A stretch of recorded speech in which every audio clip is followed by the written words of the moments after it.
पिछले पार्ट में आप लोगों ने जो विलियम शेक्सपियर की पोएम्स और सोनेट देख रहे थे, उसमें एक टॉपिक छूट गया था, कैरेक्टर्स इन शेक्सपियरियन सोनेट्स। तो उस पर 2 मिनट चर्चा करते हैं। उसके बाद विलियम शेक्सपियर के नाटक रह गए हैं, डिटेल में सारांश होगा उनका। शेक्सपियर के ड्रामाज पर कैरेक्टर के बारे में, उनके जो फेमस स्पीच हैं उसके बारे में जो रंजीत सिंह ने एक्सप्लेन किया है उसके बारे में होगा, लेकिन वो बाद में होगा। पहले विलियम शेक्सपियर पर जो भी 200, 250, 300 मल्टी चॉइस बनते हैं उनको आज हम करने की कोशिश करेंगे, ठीक है। 2-3 पार्ट में आ जाएगा, आज इस वाले पार्ट में जो भी, और फिर नेक्स्ट वाले पार्ट में। दो कैरेक्टर इन शेक्सपियरियन सोनेट्स में, 2 कैरेक्टर बताए गए हैं। ए फेयर यूथ यानी एक सुंदर युवक जिसका नाम तो नहीं दिया गया है, जिसे समर्पित किए हैं सोनेट्स। बहुत बड़ी संख्या में उसको सोनेट समर्पित हैं, 1 से लेकर 1 से 26 तक। युवक सुंदर है, आत्म केंद्रित है, हैंडसम है, सेल्फ सेंटर्ड है और सर्वत्र प्रशंसित है। ऐसा व्यक्ति जो हर जगह जिसकी प्रशंसा होती है और बहुत ही अधिक वांछित है, बहुत उसकी पहुंच है। अनुक्रम कवि द्वारा युवक से विवाह करने, अब कवि तो इसमें ये भी कहता है विवाह करने और बच्चे पैदा करने का आग्रह करने से शुरू होता है। जब शुरुआत होती ना 1 से 26 तक, इसमें इनके सोनेट के 2 ही कैरेक्टर हैं, 1 से लेकर 1 से 26 तक। इसमें युवक का नाम तो नहीं लिया गया, लेकिन तुक्का लगाते हैं लोग कि WH होंगे, जो उसमें हमने बताया था। कोई कहता है कि पेम्ब्रेक का होगा, कोई कहता है सदम्पटन का होगा, विलियम हर्बर्ट होंगे, कोई कहता है हर्बर्ट रेक्सले होंगे। तो इस तरीके से लोग गेस करते हैं, लेकिन सिर्फ यही आया है उसमें। उसका कवि विवाह करने को कहता है कि बच्चा पैदा करो। सोनेट 1 से 17 तक ये होता है। यह कवि की प्रेमपूर्ण प्रशंसा के साथ विकसित होने वाली दोस्ती के साथ जारी रहता है, जो कभी कभी प्रकृति में समलैंगिक होती है। फिर युवक द्वारा जो विश्वासघात का सिलसिला आता है। क्यों? क्योंकि लेखक जो है डार्क लेडी के बहकावे में आ जाता है और वे एक संबंध बनाए रखते हैं 133, 34 और 44 तक, जिसके लिए कवि संघर्ष करता है और कवि के विश्वासघात के अपने कृत्य के साथ समाप्त होता है, जिसके परिणाम स्वरूप वह सुंदर युवक से स्वतंत्र हो जाता है। ये तो 152 तक चलते हैं, बाद में वो लेडी आ जाती है 127 से। जो ये युवा होता है उसकी पहचान की अटकलों का विषय रही है, लेकिन कई आलोचकों ने उसकी पहचान हेनरी रेक्सले सदम्पटन के तीसरे अर्ल के रूप में की, कोई हर्बर्ट पेम्ब्रोक के अर्ल के रूप में किए। तो ये हो। दूसरा जो इसमें सोनेट के जो कैरेक्टर हैं, डार्क लेडी। डार्क लेडी को इसलिए बुलाया जाता है क्योंकि उसके बाल काले और त्वचा भूरे रंग की थी। बाल काले और त्वचा भूरे रंग की थी। DUN, डन, भूरे, डन कलर्ड स्किन थी। डार्क लेडी अचानक प्रकट होती है सोनेट नंबर 127 में, और सोनेट के वक्ता कवि यौन संबंध में होते हैं, और उसके बाद में अचानक जो प्रकट होती है सोनेट के वक्ता जो हैं कवि यौन संबंध में होते हैं। वह कुलीन, युवा, सुंदर, बुद्धिमान, पवित्र नहीं है।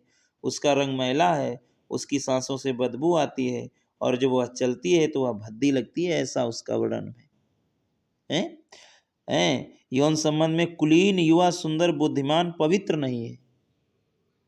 वो जो है कुलीन, सुंदर, अरिस्टोक्रेसी नहीं है। कुलीन नहीं, युवा नहीं, सुंदर नहीं, बुद्धिमान नहीं और पवित्र नहीं है, चेष्ट नहीं है। उसकी जो कालिमा है, उसका जो रंग है वो मैला है, मटमैला। उसकी जो सांसें हैं वो रीक्स, REEKS, रीक्स हैं, गंदगी हैं। और वो जो है चलती है तो भद्दी लगती है। सी इज अनगेनली व्हेन सी वॉक्स। तो ये तो कैरेक्टर्स इन शेक्सपियर हुए। अब पहले क्वेश्चन से देखते हैं मल्टी चॉइस, जो विलियम शेक्सपियर की तरफ से दिए गए हैं पेज नंबर 222 पर से, और जितने हो जाएं 150 जो भी हो जाए। पहला तो क्वेश्चन है कि शेक्सपियर का जन्म कब हुआ था। तो सभी जानते हैं 1564 ईस्वी में शेक्सपियर का जन्म हुआ था। कहाँ हुआ था? तो 23 अप्रैल 1564 में इसका जो जन्म हुआ और फिर 26 अप्रैल 1564 को इसका बैप्टाइज हुआ और फिर 23 अप्रैल 1616 को ये इनकी मृत्यु हुआ था स्ट्रेटफोर्ड में। क्वेश्चन नंबर चौथा कहता है कि शेक्सपियर जो है किस चर्च में गाड़े गए? होली ट्रिनिटी चर्च में उनको गाड़ा गया, दफनाया गया, स्ट्रेटफोर्ड अपॉन एवन में जो है चर्च। लेकिन उनका मोनूमेंट बना है वेस्टमिनिस्टर अबे में। कहाँ? वेस्टमिनिस्टर अबे में। शेक्सपियर का बर्थ प्लेस कौन सा है? स्ट्रेटफोर्ड अपॉन एवन लिखना, ऑन एवन नहीं, अपॉन, क्योंकि इसमें ऑप्शन में ऑन एवन भी आया है, लेकिन रंजीत सिंह ने कहा स्ट्रेटफोर्ड अपॉन एवन। शेक्सपियर का जन्म तो Stratford on Avon, but what county is the town इन?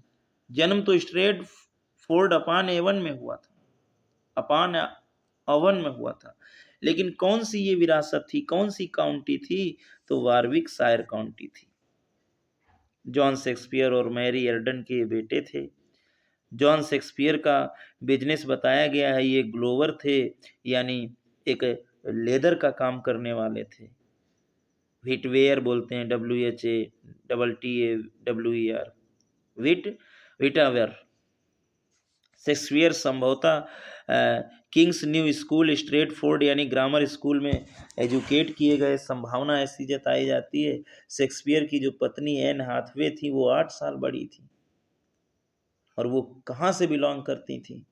तो वो सॉथरी से बिलोंग करती थी, न्यू जर्सी से नहीं, वेस्टमिनिस्टर से नहीं, स्ट्रेटफोर्ड अपॉन एवन से नहीं, सॉटरी, SHOTTERY, सॉटरी से। 18 साल की उम्र पर शेक्सपियर ने 26 साल की लड़की एन हैथवे से शादी की।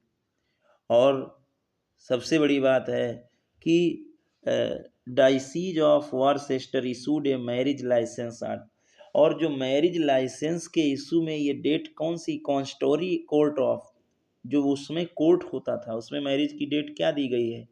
तो मैरिज की डेट दी गई है 28 नवंबर 1582। कब की उन्होंने शादी? 28 नवंबर 1582 को। 6 महीना बाद मैरिज के, 28 नवंबर 1582 के 6 महीने बाद एन हाथवे ने एक पुत्री को जन्म दिया। क्या नाम था उसका? उसका नाम था सुसाना, SUSANA।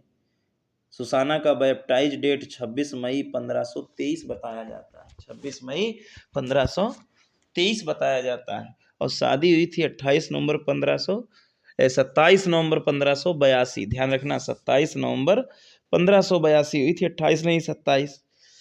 और जन्म बिटिया का बैप्टाइजेशन कब हुआ? 26 मई 1583। शेक्सपियर का पहला बच्चा कौन था? तो सुसाना ही तो थी। शेक्सपियर के फिर जुड़वा बच्चे हुए, पुत्र हुआ हैमनेट, पुत्री हुई ज्यूडिथ। कब इसका बैप्टाइजेशन है? तो 2 फरवरी 1585, 2 फरवरी 1585। पहला बेटा हुआ 26 मई 1583, शादी कर ली 27 नवंबर 1582। और फिर दूसरे जुड़वा बच्चे हुए, हैमनेट पुत्र था, ज्यूडिथ पुत्री थी, 2 फरवरी 1585, 2 साल लगभग। शेक्सपियर के जुड़वा बच्चे हैमनेट और ज्यूडिथ थे।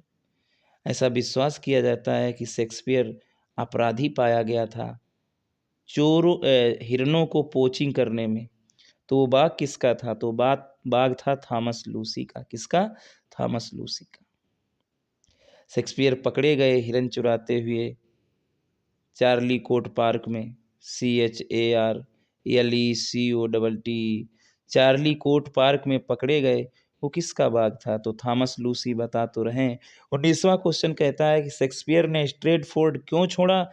इसका कारण यही बताया जाता है कि वो हिरन चुराते हुए पकड़े गए थे सर थॉमस लूसी पार्क में, इसीलिए उन्होंने छोड़ा।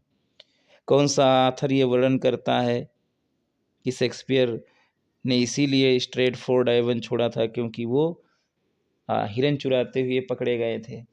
तो एक लेखक है जिनका नाम है निकोलस रोवे, जिनकी एक रचना है some account of the life of mister William Shakespeare. Nicholas Rowe कि एक रचना है some account of the life of mister William Shakespeare, तो उसमें वो कहता है कि ये हिरन चुराते हुए पकड़े गए थे। कौन से पार्क में? चार्ली कोटे पार्क में।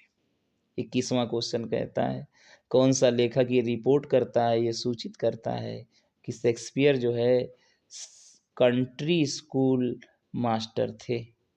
तो ये जॉन एब्रू साहब ने बताया है कि Shakespeare had been a country school master. John Aubrey जो 1626 में पैदा हुए, 1697 में जिनकी मृत्यु हुई, जॉन होब्रे साहब कहते हैं कि Shakespeare had been a country school master. ये दोनों 20वें और 21वें क्वेश्चन बहुत इंपॉर्टेंट हैं। उसमें निकोलस रोवे ने कहा कि हिरन चुराते पकड़े गए अपने, एक किताब है some account of life of mister William Shakespeare, और इधर जॉन एब्रू साहब ने शेक्सपियर के बारे में कहा कि Shakespeare had been a country school master. Shakespeare ने अपना गांव छोड़ दिया था, लंदन चले गए थे। किस सन में? 1587 में गांव छोड़ के लंदन चले गए। लंदन पहुंचकर 1587 में शेक्सपियर ने एक पार्टी ज्वाइन की। कौन सी पार्टी ज्वाइन की? Company of actors. और ये कंपनी ऑफ एक्टर्स थी किसकी? बारबेज की थी, BURBAG, बारबेज की एक कंपनी ऑफ एक्टर्स ज्वाइन की इन्होंने। फिर क्या हुआ? 1587 में जब गांव छोड़कर गए लंदन, तो वहाँ एक कंपनी ज्वाइन की, बारबेज कंपनी ऑफ एक्टर। फिर 11 अगस्त आया, सन 1596 आया। शेक्सपियर के एक बच्चे की मौत हो गई, और उनका जो बच्चा था 11 साल का, तो वो 11 साल का था जिसकी मृत्यु हुई थी 11 अगस्त 1596 में, वो था हैमनेट। विलियम शेक्सपियर किस दौरान लंदन में अपने कैरियर को सक्सेसफुल बनाया? तो वो जो पीरियड बताया जाता है एक एक्टर के तौर पर, लेखक के तौर पर नहीं, एक्टर के तौर पर इसने सफल बनाया था 1585 से 1592 के बीच में। 1585 से 1592 के बीच में इसने अपना कैरियर बहुत सफल बनाया एक्टर के तौर पर। अच्छा, कौन से पीरियड में अपने के लाइफ के कैरियर में इसने लोस्ट ईयर इसका बताया जाता है? विद्वानों के द्वारा इसका कौन से जीवन का समय लोस्ट ईयर्स गिना जाता है? LOSTYER। और लोस्ट ईयर्स वही गिना जाता है 1585 से 1592 वाला, जिस समय इसने एक एक्टर के तौर पर लंदन में खूब सक्सेसफुल कैरियर बना लिया। वही कुछ विद्वान लोस्ट ईयर्स बताते हैं।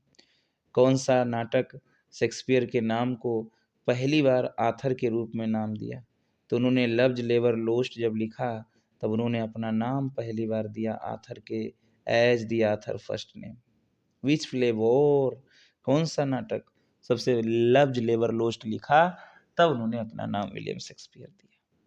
शेक्सपियर कब लिखे नाटक? तो शेक्सपियर ने 16वीं और 17वीं शताब्दी में लिखे, 16वीं और 17वीं शताब्दी में लिखे, न 14वीं न 16वीं, न 14वीं से 15वीं, न 17वीं से 18वीं, 16वीं और 17वीं शताब्दी में लिखे। क्वेश्चन नंबर 29वां कहता है कौन सा थिएटर लंदन में है जो शेक्सपियर ने एसोसिएटेड किया था? तो लंदन में एक ही तो थिएटर था, दी ग्लोब।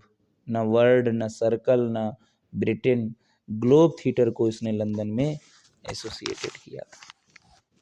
अब कहता है कौन सा थिएटर जो है शेक्सपियर जिसके मालिक थे, जहां उनके मास्टरपीस जो है पहली बार परफॉर्म किए गया?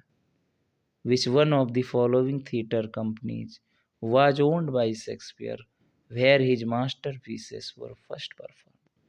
कौन सा वो थिएटर था, कौन सी कंपनीज थी जिसके मालिक शेक्सपियर थे, जहां उनके बहुत अच्छे अच्छे मास्टरपीसेस वर फर्स्ट पर पहली बार परफॉर्म किए गए? तो वो ग्लोब ही था। कौन था? ग्लोब, जिसके वो एसोसिएटेड जिसके थे। शेक्सपियर ने ग्लोब थिएटर में किस सन में अपने शेयर खरीदे थे? तो शेक्सपियर ने सन 1599 में ग्लोब थिएटर में अपने शेयर खरीदे थे। शेयर्स, अपने हिस्सेदारी की थी, शेयर खरीदे थे। अब कह रहा है कि कौन सी पहले प्लेइंग कंपनी थी किंग्समैन, और जिसको विलियम शेक्सपियर पार्टली ओन, मतलब कौन प्रथम नाम था प्लेइंग कंपनी किंग्समैन का, मतलब जो कंपनी जो थी आज कहते हैं किंग्समैन। अब ये क्या थी पहले? अब ये किंग्समैन में पहले विलियम शेक्सपियर जिसमें अलग अलग से मालिक थे, मतलब अब अलग किंग्समैन के पूरे मालिक हो गए, किसी के शेयर नहीं है इसमें, बिल्कुल अपने आप मालिक है। तो ये पहले जो किंग्समैन है, पहले इसको क्या बोलते थे? तो इसको पहले जो किंग्समैन पार्टी थी, इसको लॉर्ड चैम्बरलेन्समैन बोलते थे, लॉर्ड चैम्बरलेन बोलते थे। बाद में विलियम शेक्सपियर ने जब खरीद ली तो इसका नाम इन्होंने रख दिया किंग्समैन। ग्लोब थिएटर के साथ में 1613 में क्या घटना घटी? तो कुछ नहीं घटना घटी, ये बर्न टाउन, ये जल गया था ग्लोब थिएटर 1613 में। कैसे Sam Wanamaker connected with Shakespeare, ये जो सैम वानकर है, SAM, और Wanamaker WANAMAKER, Sam Wanamaker जो 1919 में पैदा हुआ और 1993 में ख़त्म हुआ, ये कैसे जुड़ा हुआ है? देखिए ये इसी का दृष्टिकोण था कि ग्लोब को, इसी का दृष्टि था, इसी का विजन था कि वो दोबारा से ग्लोब थिएटर को बनाए। सैम वान मेकर, शेक्सपियर रिटायर होकर किधर चले गए? तो रिटायर हुए थे वो, रिटायर होके स्ट्रेटफोर्ड आन चले गए। Where did Shakespeare retire to, कहाँ रिटायर हुए जाके? Stratford on Avon. Which of these phrases appears on Shakespeare's grave stone, कौन से इसमें शब्द जो हैं शेक्सपियर की कब्र समाधि पर लिखे हैं? तो शब्द यही लिखे हैं, curst be he that moved my bones, उसको अभिशाप है जो हमारे बोन्स को हटाए। वीनस और एडोनिस पोयम शेक्सपियर के द्वारा लिखी गई है। किसने, कहाँ से ये लाइनें ली गई हैं? Good friend for Jesus sake forbear to dig the dust enclosed here. Blessed be the man that spares these stones, and cursed be he that moves my bones. ये लाइनें लिखी हैं किस, कहाँ कहाँ लिखी हैं ये लाइनें? ये लाइनें लिखी हैं शेक्सपियर की समाधि पर, शेक्सपियर की समाधि पर लिखी हैं। तो ये लाइनें शेक्सपियर के टॉम पर लिखी गई हैं, यानी उनकी कब्रिस्तान पे। 39वां क्वेश्चन कह रहा है 224 पेज नंबर पे कि fear no more the heat o' the sun, nor the furious winter's rage, thou thy worldly task has done, home art gone and ta'en thy wages. ये सिम्बेलेन से लाइन ली गई है। Fear no more the heat o' the sun, nor the furious winter's rage, thou thy worldly task hast done, home art gone and teen thy ways। ये लाइनें हैं सिम्बेलेन की। Fear, भय करो, ना अधिक ज्यादा, कि हीट ओ द सन, कि सूरज ज्यादा गर्म है, और ना ही ज्यादा ये कहो कि विंटर बहुत फ्यूरियस है, बहुत ही निष्ठुर है। तुम थाई वर्डली, तुम हमारा स्वयं संस्कार कार्य है, हैज डन, करना, होम आर्ट गोन, वो अपने अंदर कला पैदा करो, एंड टीन थाई वेज, और अपना मेहनत तुम्हें मिलेगा जो करोगे। तो ये सिम्बेलेन की लाइन है। वीनस और एडोनिस शेक्सपियर की जो रचना लिखी गई हैं उनमें स्टेंजा 6 लाइन का है, जो लुक्रेसी लिखी गई है वो 7 लाइन की है। अब 2 works of William Shakespeare, Venus and Adonis and rape of Lucrece, belong to narrative poem. कैसी? नैरेटिव पोएम है ये दोनों। अच्छा, कौन से टर्म कहे जाते हैं English national poet William Shakespeare के? तो किसने इसमें कहा? तो बार्ड ऑफ एवन, कौन सा टर्म कहा जाता है नेशनल पोएट विलियम शेक्सपियर को? तो ना सुप्रीम पोएट कहा जाता है, ना मास्टर ड्रामेटिस्ट कहा जाता है, ना bard of London, bard of Avon कहा जाता है। कौन शेक्सपियरियन ट्रेजेडी कविता को लिखा, इसने सेलिब्रेट किया? तो शेक्सपियरियन ट्रेजेडी कविता लिखने वाले हैं AC ब्रॉडले साहब। साइलॉक कैरेक्टर शेक्सपियर के मर्चेंट ऑफ वेनिस का है। फोर्थ विच के तौर पर जानी जाती है लेडी मैकबेथ, और मैकबेथ की पत्नी का नाम शेक्सपियर के प्ले में कुछ भी नहीं बताया गया है भैया, लेडी मैकबेथ ही है, नाम हम कुछ नहीं। 45वां क्वेश्चन कहता है ये कौन बोलता है ये वाले शब्द? क्या शेक्सपियर के मैकबेथ में ये कौन शब्द कहता है? कौन से शब्द? कि the sleeping and the dead are but as pictures, this the eye of childhood that fears a painted devil। तो ये कोई नहीं बोलता है। इसमें जो first which, third which, second which दिया गया है, लेकिन ये विच कोई नहीं बोलती हैं, तो नन ऑफ दीज आएगा। The sleeping and the dead are but as pictures, this the eye of childhood that fears a painted devil. 48वां क्वेश्चन है कि वो बताइएगा कि प्ले कौन सा नॉट बिलोंग टू कैटेगरी में, वो अलग हटके है। तो ओथेलो, हैमलेट, किंग लेयर, ये तो ट्रेजेडी है। इसमें जो चौथा है टेम्पेस्ट, ये इसके कैटेगरी से हट के रहे, तो Tempest is right answer. Polonius किसको फ्रांस भेजता है जासूसी करने के लिए लियर्ड्स की? तो पोलोनियस भेजता है रेनाल्डो को, REYNALDO, रेनाल्डो को भेजता है पोलोनियस फ्रांस को लियर्ड्स की जासूसी करने के लिए। कितने कैरेक्टर मर जाते हैं हेमलेट के दौरान? तो 8। कितने? 8। ये फेमस लाइन किसने बोली है? टू बी और नॉट टू बी, ये सॉलिलिक्यू हैमलेट से ली गई है। शेक्सपियर की ट्रेजेडी हैमलेट जो है, पूरा नाम इसका है the tragedy of Hamlet Prince of Denmark. The tragedy of Hamlet Prince of Denmark. सबसे लंबा प्ले है हैमलेट, 3557 जिसमें शब्द हैं, 30,557। आगे कहता है शेक्सपियर का कौन सा नाटक जिसमें प्रिंस हैमलेट है, उसका बदला है उसके चाचा के खिलाफ, जो उसका चाचा क्लॉडियस है, जो उसने मर्डर किया है हैमलेट के पिता का और शादी की है अपनी भाभी के साथ में और राजपाट सब छीन लिया है। तो वो नाटक हैमलेट है। शेक्सपियर का हैमलेट नाटक कहाँ सेट किया गया है? तो बहुत अच्छा क्वेश्चन है, डेनमार्क में।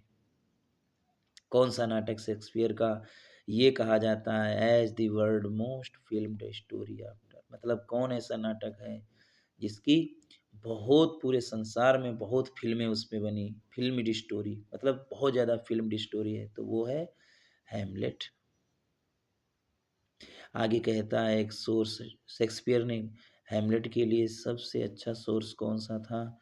तो ये सभी, उन्होंने सभी से इसका कथानक लिया हो, चाहे अर्ल हैमलेट हो, चाहे लीजेंड ऑफ अमलेथ हो, चाहे सैक्सो ग्रामेटिक्स का गेस्टा डैनोरम हो, सैक्सो ग्रामेटिकस हो, सैक्सो सैक्सो ग्रामेटिकस, जिसका नाम सैक्सो ग्रामेटिकस का वो है, क्या बोलते हैं, सैक्सो ग्रामेटिकस की रचना है गेस्टा डैनोरम। तो ये सभी उन्होंने, हैमलेट ने नाम इनके दिए, सभी से इनका कथानक लिया है। द लीजेंड ऑफ एमलेथ, सैक्सो ग्रामेटिकस, गेस्टा डैनोरम और अर्ल हैमलेट। 58वां है कौन सा एक्टर्स नाटक करता है रोल है पहले परफॉर्मेंस में शेक्सपियर के नाटक में, जैसे हैमलेट, ओथेलो, रिचार्ड थर्ड और किंग लियर। तो वो जो एक्टर्स नाटक रोल करते हैं उनको रिचार्ड बर्वेज पार्टी कहते हैं। कौन? रिचार्ड बर्वेज। इनमें बहुत अच्छा रोल करते हैं हैमलेट, ओथेलो, रिचार्ड थर्ड और किंग लियर। अगला है कोटेशन दिया गया है, विद दिस की शेक्सपियर अनलॉक्ड हिज हार्ट, इस चाबी से यानी सोनेट रूपी चाबी ने शेक्सपियर ने अनलॉक किया हृदयों को। तो ये है वर्ड्सवर्थ साहब। किसने? वर्ड्सवर्थ साहब ने ये लाइन कही है शेक्सपियर के बारे में। शेक्सपियर की ट्रेजेडी में character is not destiny but there is character and destiny, ये लाइन कही है निकोल ने, NICOL। किसने? निकोल साहब ने कही है कि शेक्सपियर की शेक्सपियर की ट्रेजेडी में, शेक्सपियर की ट्रेजेडी में character is not destiny but there is character and destiny, मतलब केवल कैरेक्टर उसकी डिस्टिनी नहीं है, बल्कि there is character and destiny, character और डिस्टिनी ही है उसमें। तो ये निकोल बोलता है। 61वां क्वेश्चन है, how came he dead, I will not be judged with to hell allegiance vows to the blackest devil. ये स्पीच हैमलेट में बोला जाता है किसके द्वारा? तो लियर्ड्स के द्वारा ये लाइन बोली जाती है, हाउ केम ही डेड, कैसे वो मर सकता है, आई will not be judged with, मैंने अभी उसके साथ न्याय नहीं किया है। टू हेल एलिजेंस, नर्क एलिजेंस, वो जो प्रतिज्ञाएं हैं मेरी, टू द ब्लैकेस्ट डेविल्स, और बहुत बड़ा भूत है। तो ये लियर्ड्स बोलता है line, if music be the food of love, play on, give me excess of it, यदि प्रेम का भोजन म्यूजिक है तो बजाओ इसको और सबसे ज़्यादा मुझे दो। ये 12th नाइट की रचनाएं हैं और ये लाइन शुरुआत में ही कही गई हैं 12th नाइट की।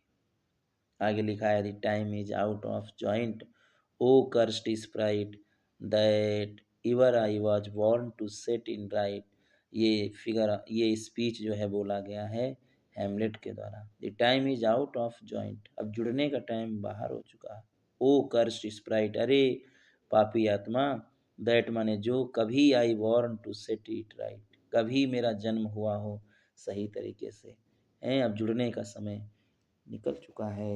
हे पापी आत्मा, कभी भी जन्म लिया था टू सेट इट राइट, सही करने का। तो ये हैमलेट के द्वारा लाइन की गई।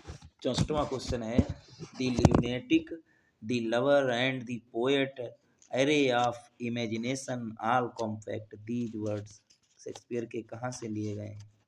तो ये शब्द लिए गए हैं आपके मिड समर नाइट्स ड्रीम। कह रहा है ल्यूनेटिक द लवर, जो ल्यूनेटिक लवर होते हैं और कवि, वो सब अपने कॉम्पैक्ट में इमेजिनेशन ही होते हैं, इमेजिने कल्पना के ही होते हैं, चाहे लवर हो चाहे कवि हो, कल्पना के ही होते हैं, इमेजिनेटिव कवि। तो ये है मिड समर नाइट्स ड्रीम। 65वां है, about Tottel's miscellany, a character in Shakespeare's plays says, I had rather than 40 shillings, I had my book of songs and sonnets here. ये किसने कहा है और किस प्ले में कहा है? टोटल मिसलेनी के बारे में एक पात्र ने शेक्सपियर के नाटकों में कहा है। टोटल मिसलेनी, टोटल एक विद्वान थे जिनकी मिसलेनी थी, तो उनके बारे में एक पात्र ने कहा है कि आई हैड रेदर देन 40 सीलिंग्स, मेरे पास में सिवाय 40 सीलिंग्स के कुछ नहीं है। आई had my book of songs and sonnets here, मेरे पास में मेरी किताबें हैं और मेरे सोनेट्स हैं यहाँ। तो ये स्लेंडर ने कहा है, SLENDER, सिलेंडर ने कहा है, और नाटक का नाम है सिलेंडर। किसका पात्र है? The Merry Wives of Windsor. किसका है? Merry Wives of वाइंडसोर।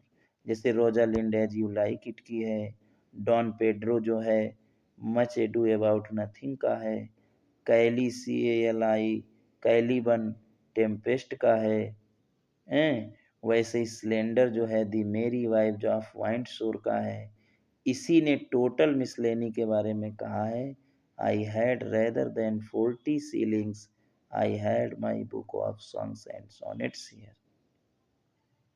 हैमलेट के डिलेमा जो है एक्ट 3 और सीन फर्स्ट में टू बी और नॉट टू बी, क्या अर्थ है? तो वो यही कहता है कि जिए या मरे। वीनस एंड एडोनिस शेक्सपियर के द्वारा जो लिखा गया है 6 लाइन में। रेप ऑफ लुक्रेसी 7 लाइन का स्टेंजा है। शेक्सपियर अपनी पोएम वीनस और एडोनिस और रेप ऑफ लुक्रेसी और 126 सोनेट्स किसको डेडिकेट करते हैं? तो अर्ल ऑफ सदम्पटन को डेडिकेट करते हैं। और अर्ल ऑफ सदम्पटन जो हैं हेनरी रेत्सले थे, तीसरे अर्ल ऑफ सदम्पटन थे। शेक्सपियर के क्या थे? तो पैट्रन एंड फ्रेंड, एक तो संरक्षक थे, पैट्रन और मित्र भी थे।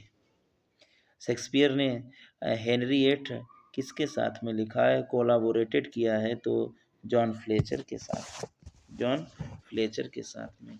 What was the alternative title of play Henry eight? क्या उसका अल्टरनेटिव, जब पहला फोलियो आया 1623 में, उसके पहले उसका क्या उसका नाम था? तो उसका नाम था ऑल इज ट्रू। किस प्रोग्राम के दौरान ग्लोब थिएटर में 1613 में एक एक मतलब एक उसका क्या बोलते हैं उसको, जो गोला बारूद जिसमें भरा जाता है, कैनून इसको बोलते हैं, क्या बोलते हैं? कैनून ही बोलते हैं हिंदी में, उसको क्या बोलते हैं जिसमें गोला बारूद भर के चलाया जाता है? तोप, हाँ, तोप का शॉट करना था और विशेषकर तोप जलाई गई और वो जो है थिएटर के छत में लग गई, बीम में लग गई और फिर पूरा ग्लोब थिएटर ही जल गया ग्राउंड से लेकर अंत तक। तो वो फिर हेनरी एट्थ ही नाटक था। किस प्ले को शेक्सपियर प्रेजेंट ए रॉयल क्रिमिनल, किस प्ले में शेक्सपियर के प्रतिनिधित्व करता है रॉयल क्रिमिनल? तो नाटक है रिचार्ड थर्ड। रिचार्ड थर्ड को ही एक रॉयल क्रिमिनल कहा जाता है। The comedy of error, William Shakespeare shortest and one of his most facial comedies. Comedy of error जो है विलियम शेक्सपियर की सबसे छोटी और सबसे मोस्ट फार्सिकल कॉमेडी में से एक है। ये किस पर आधारित है? तो comedy of errors William Shakespeare की सबसे छोटी और सबसे फार्सिकल कॉमेडीज में से एक है। ये आधारित है मिनैक्मी बाई प्लॉटस। प्लॉटस के द्वारा जो मिनैक्मी है उस पर आधारित है। MENAECHMI, मिनैक्मी बाई प्लॉटस के द्वारा। Which one is the right chronological order of Shakespeare's major tragedies? सही तरीके से क्या क्रोनोलॉजिकल ऑर्डर है शेक्सपियर के मुख्य ट्रेजेडीज का? तो पहले हैमलेट, फिर ओथेलो, फिर किंग लियर, फिर मैकबेथ। शेक्सपियर के ट्रेजिक प्ले हैमलेट जो है प्रभावित है किससे? थॉमस किड का एक नाटक था दी स्पेनिश ट्रेजेडी, उससे। कौन सा वर्स जो है मोस्टली शेक्सपियर यूज करते थे अपने नाटकों में? तो ब्लैंक वर्स मोस्टली यूज्ड किया गया शेक्सपियर के द्वारा उनके नाटकों में। शेक्सपियर के सोनेट्स जो थे इन द फॉर्म ऑफ तो 3 क्वार्टेन एंड ए राइमिंग कपलेट आता था।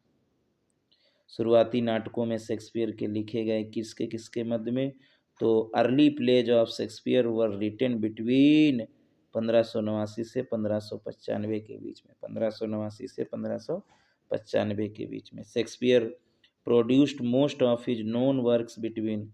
शेक्सपियर ने सबसे प्रसिद्ध अपने कार्य लिखे कब से कब तक? तो वो कार्य अपने लिखे 1589 से 1613 और अर्ली वाला 1589 से 1595 के बीच में, और जबकि प्रसिद्ध वर्क लिखे गए 1589 से और 1613 में। उसके शुरुआती प्लेज जो है प्रेमरली मुख्य तौर पर ज़्यादा क्या होते थे? कॉमेडीज और हिस्ट्रीज होते थे शुरुआत में, बाद में ट्रेजेडी बढ़िया बढ़िया लिखी। लास्ट फेज की ज़िंदगी के अंतिम पड़ाव पर शेक्सपियर ने क्या लिखा? तो ट्रेजिक कॉमेडीज लिखी। ट्रेजिक कॉमेडीज जिनको रोमांस अधिक, ट्रेजिक कॉमेडीज को रोमांस जाना जाता है। अपने जीवन के अंतिम पड़ाव पर उसने क्या लिखे? ट्रेजिक कॉमेडीज यानी रोमांस। ऐसा कहा जाता है कि शेक्सपियर का जो जूलियस सीजर है वो एक उस समय की, उस इरा की, उस युग की सबसे एक निश्चित घटना पर आधारित थी। तो वो घटना कौन सी थी? तो वो घटना थी rebellion of the duke of एसेस के ड्यूक की हत्या पर आधारित थी। रिबेलेशन, क्रांति जो। 84वां क्वेश्चन है, कह रहा है कि किस कंट्री में ओथेलो की स्टोरी है सेट की गई है? तो वेनिस कंट्री में ओथेलो की स्टोरी सेट की गई है। शेक्सपियर के नाटक कहाँ से लाइन ये आई है? लाइन है किस नाटक से लाइन आई है? Life is a tale told by an idiot full of sound and fury. Life is a tale told by an idiot full of sound and fury. तो ये मैकबेथ जो नाटक है उससे ये लाइनें आई हैं।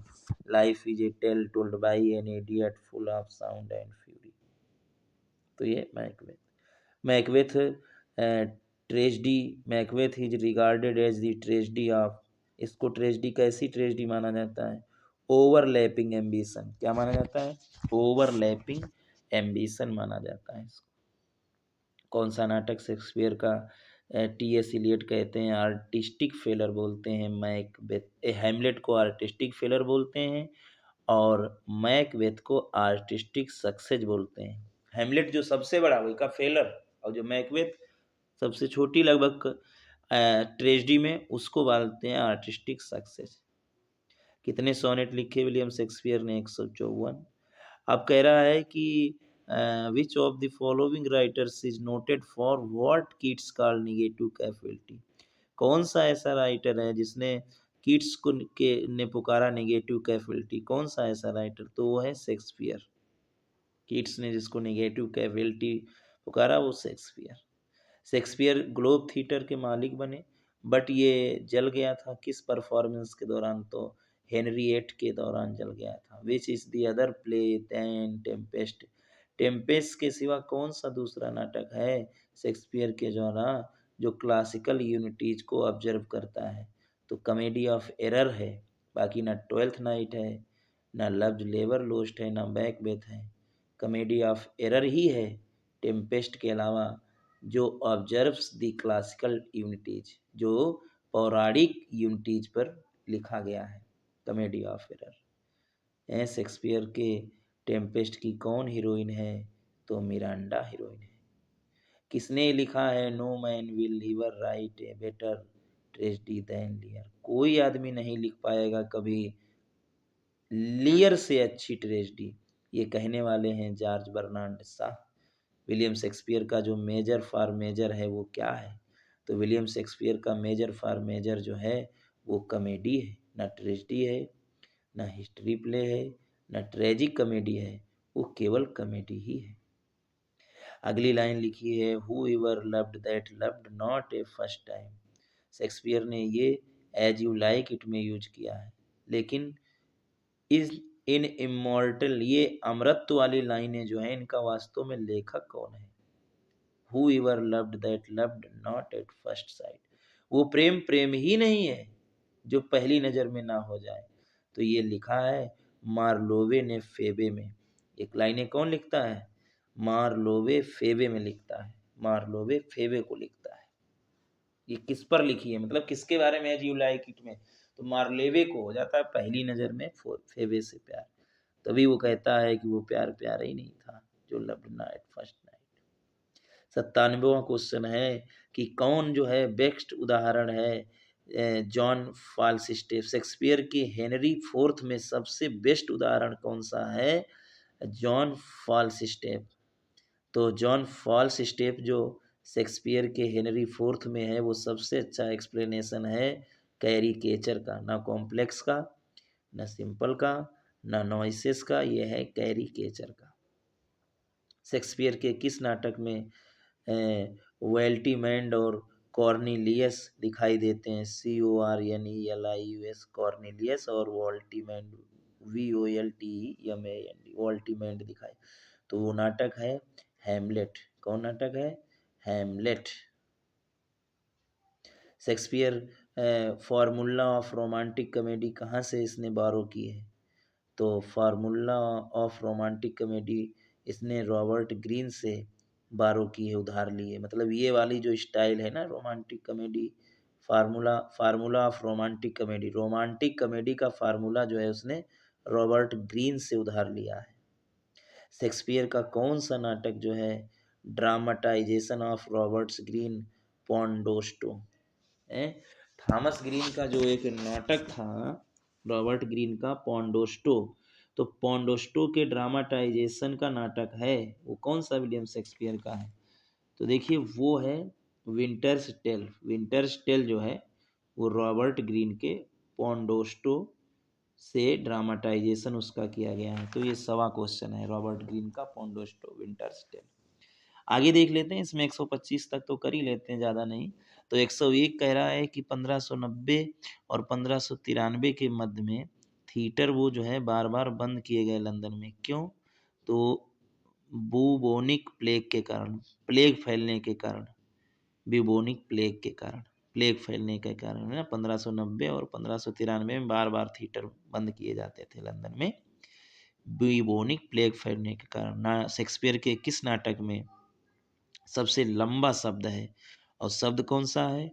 होनो रिफी कैविल्टी ट्यूडिस एनिटेटी बस।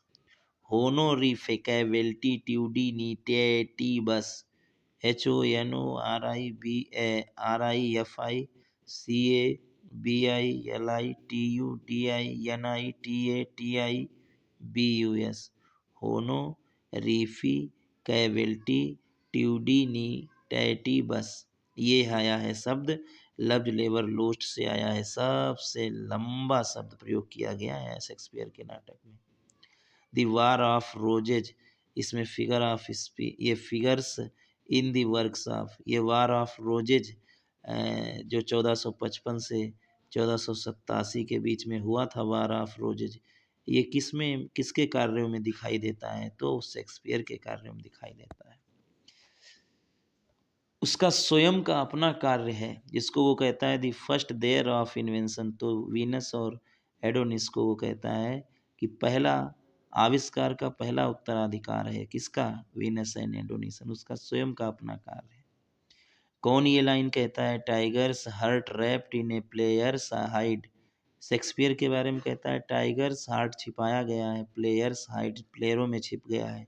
तो ये ग्रीन साहब कहते हैं tigers heart wrapped in A players hide. अच्छा, कौन इन लाइनों का कहने वाला है? कौन लाइन है? All the words stage and all the man and women merely players. पूरा संसार स्टेज है और आदमी और औरत महज एक क्या है? एक प्लेयर्स हैं। तो ये लिखा है, ये कहने वाले हैं जैक्यूज साहब ने कहा है, जो एज यू लाइक इट की लाइन है। कौन से प्ले में शेक्सपियर ने ये कोटेशन दिया है? The quality of mercy is not strained, it drop as the gentle rain from heaven upon place beneath. तो ये लाइनें आई हैं मर्चेंट ऑफ वेनिस से। शेक्सपियर की कौन सा नाटक इन लाइनों के साथ में खुलता है? किन लाइनों के साथ में? Fair is foul, foul is fair, we shall meet again in thunder lightning और in rain. Fair is foul, foul is fair, we shall meet again in thunder lightning और इन रेन। ये मैकबेथ इन्हीं लाइनों के साथ में खुलता है। Smell Latin, small Latin and less Greek, ये शेक्सपियर के बारे में किसने यूज किया था? तो ये बेन जॉनसन ने कहा था। उसने बहुत कम पढ़ा लिखा लैटिन और बहुत ही कम ग्रीक पढ़ी, फिर भी इतना मस्त लिख गया। कौन सा प्ले शेक्सपियर का जिसमें होलो फर्नेस स्कूल मास्टर होता है? तो लव्स लेबर लोस्ट में होलो फर्नेस जो है स्कूल मास्टर होता है। 111वां क्वेश्चन है, फर्स्ट फोलियो जो the posthumous collected edition of Shakespeare dramatic works was published in. जो फर्स्ट फोलियो था, जो उसकी मृत्यु के बाद में उसके जो ड्रामेटिक कार्य थे उनको एकत्रित करके एडिट कराया गया, ये प्रकाशन किया गया 1623 में। 1623 में दो उसके एक्टर्स जो उसके साथ में काम करने वाले मित्र थे, एक्टर थे, वो कौन थे? जिसने उसके ज़्यादा definite text known as the first folio, बहुत ही निश्चित उसके रचनाओं को फर्स्ट फोलियो में प्रकाशित करवाया, वो उसके साथ में एक्टर और फ्रेंड थे जॉन हेमिंग्स और हेनरी कॉन्डेल। जॉन हेमिंग्स और हेनरी कॉन्डेल। कितने प्लेज प्रिंटेड किए गए फोलियो फॉर्मेट में, यानी फर्स्ट फोलियो में 1623 में? सभी जानते हैं 36 प्लेज, उसमें पर्ल्स छूट गया था। Tyre, prince of Tyre. कौन सा प्ले जो है not included the first folio Heming and Condell? तो तुम सभी जानते हो पेरिकल्स, पर्ल्स कह लो या पेरिकल्स छूट गया था फर्स्ट फोलियो में। Preface with a poem by, first folio में शुरुआत की गई एक पोएम से। तो पोएम किसने लिखी थी? जिसमें कवि जो है उस पोएम में कहता है presently held Shakespeare in a now famous quote not of the age but for all time. मतलब जो फर्स्ट फोलियो परफॉर्म किया गया था तो शुरुआत उस कवि की कविता से हुई थी जिसमें उसने कहा था ये कोई एक युग का नहीं कवि है, ये तो युगों युगों तक चलने वाला है। तो बेन जॉनसन की जो कविता थी, बेन जॉनसन की जो कविता थी ना डिवोटेड शेक्सपियर, तो वो वाली कविता फर्स्ट फोलियो की शुरुआत में ही छपी थी। First folio edition of Shakespeare plays was dedicated to the incomparable pair of Brethrens। जो फर्स्ट फोलियो था शेक्सपियर के नाटकों का, वो डेडिकेट किसको किया गया था? इनकॉम्परेबल पेयर ऑफ ब्रेथरन को। इसका मतलब ये है हर्बर्ट थर्ड अर्ल जो पेम्ब्रोक और उसका जो भाई फिलिप हर्बर्ट था, और अर्ल ऑफ मोंटोगोमेरी जो चौथा अर्ल था पेम्ब्रोक का, इनको जो है डेडिकेट की गई थी। किसको किसको? एक तो हर्बर्ट को ही, जो तीसरा अर्ल था पेम्ब्रोक का, और उसका जो भाई फिलिप हर्बर्ट था उसको, और जो तीसरा उसका जो भाई था फिलिप हर्बर्ट वो अर्ल ऑफ मोंटगोमेरी था। मतलब ये जो हर्बर्ट था ये तीसरा अर्ल था पेम्ब्रोक का, और ये फिलिप हर्बर्ट था उसका जो भाई हर्बर्ट का, वो सामंत था मॉन्ट गोमेरी का। ये बाद में चौथा बना पेम्ब्रोक का। वो तीसरा था, जब उसका भाई हर्बर्ट खत्म हो गया तो फिलिप हर्बर्ट चौथे बने पेम्ब्रोक के। इन दोनों को ही फर्स्ट फोलियो डेडिकेटेड था। 117वां क्वेश्चन कहता है कि शेक्सपियर के कौन से नाटक जो हैं फर्स्ट फोलियो में शामिल थे। तो पेरिकल्स को छोड़ के प्रिंस ऑफ टायर जिसको हमने बोला था, बाकी सब शामिल थे। The two noble kings, Cardenio and Love's लेवरवोन, ये कोई नहीं शामिल थे। देखो पेरिकल्स, प्रिंस ऑफ टायर ये तो शामिल ही नहीं था। बाकी दी टू नोबल किंग्स ये भी नहीं शामिल था, और कॉर्डेनियो एंड लव्ज लेवरवोन ये भी नहीं शामिल थे। तो ये तीनों ने नन ऑफ दी, जिसमें कोई ऐसा नहीं है जो फर्स्ट फोलियो में शामिल हो। द टू नोबल किंग्स में कार्डेनियो एंड लव्ज लेवरवोन ये कोई नहीं शामिल थे। अच्छा, कितने प्लेज लिखे, पहले ही लिख चुका था कॉर्टो एडिशन बिफोर 1623 में। कॉर्टो के प्रकाशन में कितने ही नाटक लिख चुका था पहले ही, तो 18 नाटक लिख चुका था शेक्सपियर। पहले ही 18 नाटक जो है प्रकाशित करवा चुका था, लिख नहीं प्रकाशित करवा चुका था। किसमें? कॉर्टो में। कॉर्टो, ये फोलियो फर्स्ट फोलियो जो आया 1623 में, कार्टो में ही 18 नाटक वो प्रकाशित करवा चुका था William Shakespeare.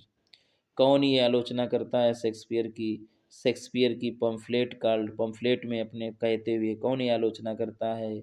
A groat's worth of wit bought with a million of repentance, 1592 में लिखता है ये अपने पम्फलेट में। ए ग्रोट्स वर्थ ऑफ विट है, तर्क का एक ग्रोट्स वर्थ, एक योग्य, बाट with a million of repentance, ये रॉबर्ट ग्रीन लिखते हैं शेक्सपियर पर कमेंट करते हुए। आगे शेक्सपियर को ये कौन कहता है? Dear son of memory, great heir of fame, what needest thou such weak witness of thy name, sweetest Shakespeare fancy child, ये जॉन मिल्टन सब बोलते हैं।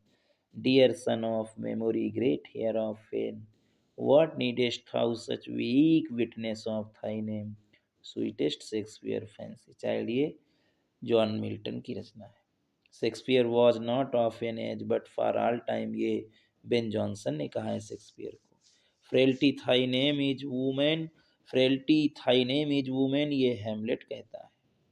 123वीं है take O take those lips away, ये लाइनें कहाँ से आई हैं? Take O take those lips away, ये मेजर फॉर मेजर से आई हैं। 124वां है O God how weary stale and unprofitable seems to me all the uses of this world, ये शेक्सपियर की जो ट्रेजिक हीरोज अटर्स दी, ये शेक्सपियर के जो ट्रेजिक हीरो हैं वो बोल दी है लाइन। तो किसमें ये बोली है?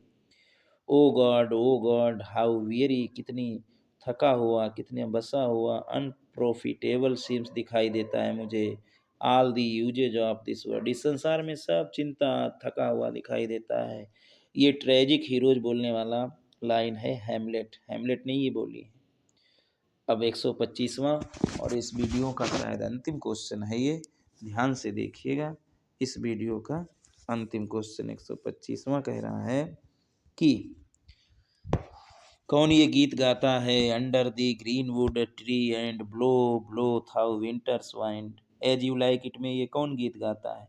Under the green wood tree वाला और blow blow thou winter wind वाला। तो ये गीत गाते हैं एमियंस, AMIENS, एमियंस गाती है ये गीत। चलो 231 के पेज के सारे क्वेश्चन कर लेते हैं।